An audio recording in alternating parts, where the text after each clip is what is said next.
Right.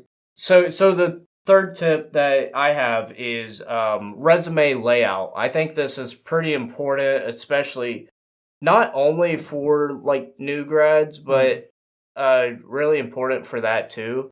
So usually in a resume, you'll have different sections. You might have education, you might Mhm. have projects, you might have, your work experience. Right. Find out, there's no rule on where to layer that up, which Mhm. one goes to the top, which one goes to the bottom. So use that. If I put education at the top where I am in my career right now Right.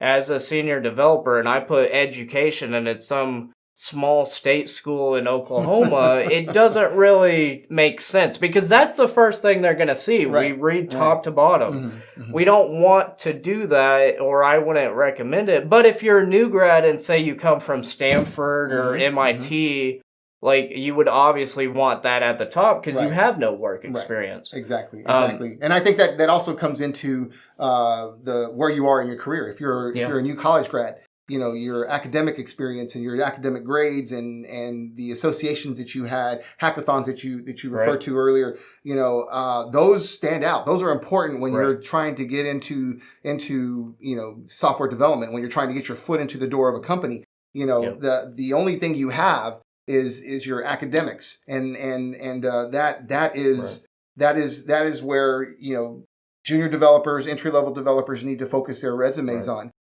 For developers that have 5 years or more experience, it tends to be a little different. Now you're talking about getting your work experience at the top. In the order of your latest job that you're currently at, all the way down to previous jobs. right. So it definitely depends on where you are in your career and how many years you have going in, or if you're a new grad. And So I'll dive into that. Like when I was a new grad or looking for internships, mhm, obviously when I had a couple internships, that was at the top. But before I had any professional experience, I actually put projects up at the top right, because that separated me from other people who only did coursework or, right, so you can do some things, whereas projects were at the top and front center of my mhm. resume. And now they're like in the lower left. Yeah, Just they disregard it probably a lot of times, but they used to be in a different position, and that's the thing you have to change from based on your experience and your growth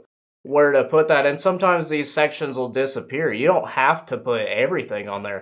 Like I think on my education section, I put a little more on there, like my GPA being 3.5 or mhm, whatever, mhm. but it took up lines. So Right. now my education, I think I only have my school name and the computer science, but I try to Right. because I'm saving lines. I'm trying to. You don't keep your GPA on there? No, I don't think so. No? It might be because that's so small, Oh, but I okay. think I Okay. put some other stuff like Dean's List or Yeah. something Yeah. like that.